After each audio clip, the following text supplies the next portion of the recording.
আসসালামু আলাইকুম। রমজান স্পেশাল একটি রেসিপি আপনাদের কাছে নিয়ে চলে আসলাম, যেটা আপনারা ইফতার করার কিছুক্ষণ আগে এটা ঝটপট বানাতে পারবেন। বড় থেকে বাচ্চা খুবই মজা করে খাবেন বন্ধুরা। আর এটা আওয়াজটা শুনে দেখুন, চিকেন স্টেক বন্ধুরা এতটা সুন্দর ক্রিস্পি হয়, আওয়াজটা শুনেই বুঝতে পারলেন। খুব অল্প সময়ের মধ্যে ঝটপট বানাতে পারবেন। এখানে প্রথমেই চিকেনটা আমি খুব ভালো মতন ক্লিন করে কেটে নিয়েছি, এরকম ছোটো ছোটো পিস করে কেটে নিয়েছি কিউব আকারে। এর মধ্যে একটু অয়েল দেব 2 চা চামচের মতন। এবার একটু রসুন কুচি দেবো এবং আদা কুচি। এবার দিয়ে দেবো 2টি মতন কাঁচা লঙ্কা কুচি দিয়ে খুব ভালো করে এটা ব্রাউন কালারে নিয়ে আসবো, কারণ ফ্লেভারটা যেন অ্যাড হয়। এরকম কালার যখন চলে আসবে তখন চিকেনগুলো আপনারা অ্যাড করে দেবেন। চিকেনটা দেওয়ার পর আবার একটু নাড়াচাড়া করে দেবো।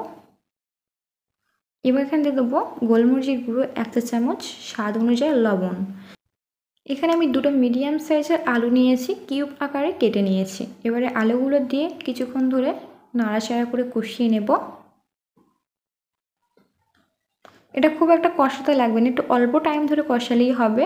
আর এখানে আমি এরকম ছোটো বাটি 2 বাটি পানি দিয়ে দেবো, যাতে মাংসটা খুব ভালো মতো সিদ্ধ হয়ে যায়। আর লো হিটে অবশ্যই রাখবেন বন্ধুরা। আর কিছুক্ষণ ধরে দেখবেন যেটা খুব তাড়াতাড়ি সিদ্ধ হয়ে যাবে, যাতে আপনার হাত থেকে খুব ভালো মতন এটাকে মাখাতে পারেন। এটা 2 মিনিট পর আমি ফিরে আসলাম আপনাদের কাছে। দেখুন এরকম যখন পানিটা শুকিয়ে যাবে খুব ভালো মতন একটু নাড়াচাড়া করবেন। আর আপনাদেরকে দেখাবো কতটা সিদ্ধ হয়েছে। দেখুন বন্ধুরা, মাংসটা খুব ভালো মতন সিদ্ধ হয়ে গেছে, আলুটাও সিদ্ধ হয়ে গেছে। এবার একটা প্লেটের মধ্যে আমি নামিয়ে নিচ্ছি। একটু হালকা ঠান্ডা করে নেবেন, নাহলে আপনার হাত পুড়ে যাবে। হাত সহ্য করার মতন ঠান্ডা করে নিয়ে এটাকে খুব ভালো মতো মাখিয়ে নিতে হবে। এভাবে একটু মাংসটা ছিঁড়ে ছিঁড়ে মাখিয়ে নিতে হবে। আলুগুলো ম্যাশ করে দিতে হবে, মাংসটা একটু ছিঁড়ে ছিঁড়ে নিলেই হবে। এই তো দেখুন এইরকম পর্যায়ে চলে আসবে যখন, এটা রেখে দেবেন। এবারে একটা মিক্সিং বলে আমি নিয়ে নেব মাংসগুলো। এখানে 1 বাটির মতো পেঁয়াজ নিয়ে নিয়েছি কুচি, টমেটো কুচি আমি হাফ দিয়েছি একটার। এবার এখানে ধনিয়া পাতা কুচি দিয়ে দেবো। এবারে স্বাদ অনুযায়ী লবণ দিয়ে দেবো, জিরের গুঁড়ো 1 চা চামচ দিয়ে দেবো এবং গরম মশলার গুঁড়ো হাফ চা চামচ, হলুদ গুঁড়ো 1 চা চামচ, ঝালের গুঁড়ো দিয়ে দেবো 1 চা চামচ, গোলমরিচের গুঁড়ো হাফ চা চামচ এবং ধনিয়া গুঁড়ো 1 চা চামচ। টমেটোর সস দিয়ে দিয়েছি এই ছোটো বাটির 1 বাটি। আপনাদের হাতের কাছে যদি তান্দুরি সস থাকে অবশ্যই অ্যাড করবেন। আর এখানে আমি 1 বাটি ব্রেক্সকাম নিয়ে নিয়েছি। নর্মাল দোকানে যে পাউরুটি পাওয়া যায় বন্ধুরা পিস কাটা, ওই পাউরুটিতে আমি খুব ভালো করে মিক্সিং করে ব্রেক্সকাম বানিয়ে নিয়েছি। আপনাদের যে হাতের কাছে যদি দোকানে যে ব্রেক্সকাম পাওয়া যায় ওটাও অ্যাড করতে পারেন। আর এটা খুব ভালোভাবে মাখিয়ে নিতে হবে, খুব ভালো করেই মাখাতে হবে বন্ধুরা, যেন মশলাগুলো চারদিকে অ্যাড করতে পারে।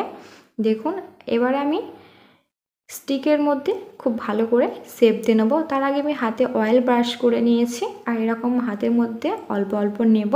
আর স্টিকের মধ্যে খুব ভালো মতন এটাকে আমি সেটিং করব, একটা লম্বা শেপ দেওয়ার চেষ্টা করব। এভাবে টিপে টিপে হালতো হাতে দেখবেন শেপটা দেবেন বন্ধুরা। খুব ইজি, এটা খুব একটা কঠিন কাজ নয়। এই তো খুব ভালোভাবে এভাবে শেপ দিয়ে নেবেন। এই যে আমার হয়ে গেছে বন্ধুরা, এভাবে আমি সবগুলো করে নেব। আর এই রকম টাইপের হয়েছে। আপনারা যদি গোল করতে চান তাহলে গোল শেপ দিতে পারেন, বা অন্য অন্য শেপ দিতেই পারেন। আমি এরকম লম্বা স্টিকের শেপ দিয়েছি। আমার সবগুলো হয়ে গেছে। এবার একটা ব্যাটার তৈরি করে নেব। এখানে আমি 1 বাটির মতন ময়দা নিয়েছি, স্বাদ অনুযায়ী লবণ নিয়েছি, আর কাশ্মীরি লঙ্কার গুঁড়ো নিয়েছি 1 চা চামচ। খুব ভালো করে এটা মিক্স করে নিতে হবে। এবার এখানে আমি প্রথমে 1 কাপ পানি দেব, দিয়ে ব্যাটারটা তৈরি করবো। একটা ঘনত্ব করবেন না, একদম পাতলা করবেন না, একটা মিডিয়াম পর্যায়ে যেরকম থাকবে সেরকম একটা ব্যাটার তৈরি করতে হবে। আবার এখানে 1 কাপ পানি আমি অ্যাড করলাম, দিয়ে খুব ভালো মতন এটাকে আমি মিক্সড করে নেব। দেখুন ব্যাটার তো তৈরি হয়ে গেছে, এরকম পর্যায়ে থাকবে সেরকম। আর এখানে ব্রেডক্রাম্বগুলো নিয়ে নিয়েছি। এবারে চিকেন স্টিকগুলো আমি নেব কাঠির মধ্যে, যেগুলো আছে এটা ওই ব্যাটারের মধ্যে দিয়ে এটাকে খুব ভালো মতন মিক্সড করে নিতে হবে। এইরকম আপনারা দেখতে থাকুন বন্ধুরা, আমি এটা কীভাবে করছি খুব ভালো মতন দেখে নিন। এবার ব্রেড ক্রাম্বের উপরে দেবো, আলতো হাতে এভাবে আপনারা ছড়িয়ে দেবেন, তাহলে এটা হয়ে যাবে মিক্স।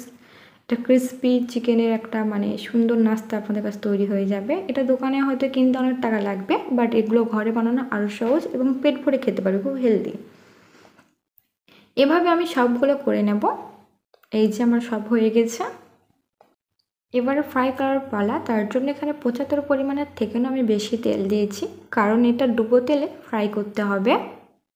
আর এটা লো মিডিয়ামে অবশ্যই আঁচটা রাখবেন। আর তেলটা মানে উষ্ণ গরম যখন হবে এইরকম পর্যায়ে, সেই রকমই পর্যায়ে দেবেন। আর খুব একটা নাড়াচাড়া বেশি করবেন না বন্ধুরা, এটা লো আছে, খুব ভালোভাবে এটা হতে দিন। কিছুক্ষণ পর আবার ফিরে আসছি। এরকম আলতো হাতে ফার্স্ট নাড়াচাড়া করে দেবেন, নাহলে এটা ছেড়ে যাওয়ার ভয় থাকে। এভাবে আলতোভাবে এগুলোকে ফ্রাই করে নিতে হবে বন্ধুরা। আর এটা এত মজাদার, এত টেস্টি, আমি যদি না বানাতাম বুঝতেই পারতাম না। রমজানের স্পেশাল নাস্তা আমি বলবো। আপনারা কিছুক্ষণ আগে ইফতার করার আগে এগুলো বানিয়ে রেখে দেবেন, আর স্টোরেও রাখতে পারেন। এই ব্রেড ক্রাম্বগুলো মানে ভাজার আগে এগুলো ফ্রিজে রেখে দেবেন, নর্মাল ফ্রিজে, তাহলে এগুলো অনেক দিন পর্যন্ত ভালো থাকবে। আপনারা জাস্ট ইফতার করার আগে এগুলো ফ্রাই করে নিলেই আপনাদের নাস্তা তৈরি হয়ে যাবে। আর এভাবে লাল লাল কালার মানে ব্রাউন কালার, এগুলো কালারে নিয়ে চলে এসেছি। এবার আমি ছেঁকে তুলে নেব। এগুলো বাচ্চাদের তো অনেক পছন্দ বন্ধুরা, এবং বড়রা তো অনেক পছন্দ করবে। আমাদের ফ্যামিলি যারা যারা খেয়েছে অনেক প্রশংসা পেয়েছে। আর আপনাদের রিকোয়েস্ট, একবার হলেও বাড়িতে বানিয়ে বাচ্চা থেকে বড় সবাইকে খাওয়াবেন। এই যে আমার সব নাস্তাগুলো কমপ্লিট হয়ে গেছে। আর এর আওয়াজটা শুনেই বুঝতে পারলেন যে কতটা ক্রিস্পি হয়েছে বন্ধুরা, অনেক ক্রিস্পি, অনেক মজার। বাড়িতে একবার হলেও ট্রাই করবেন। আর হ্যাঁ, যারা ইউটিউব থেকে দেখছেন তারা একটা কমেন্ট আর সাবস্ক্রাইব করে রাখবেন, যেটা ফেসবুক পেজ থেকে দেখছেন তারা একটা ফলো করে রাখবেন। আর অবশ্যই কমেন্ট করবেন, কারণ আপনাদের নতুন নতুন কমেন্ট পড়ে আমার খুব ভালো লাগে, রেসিপিগুলো বানানোর জন্য আরও উৎসাহ পাই। এতক্ষণ দেখার জন্য অসংখ্য ধন্যবাদ। আল্লাহ হাফেজ।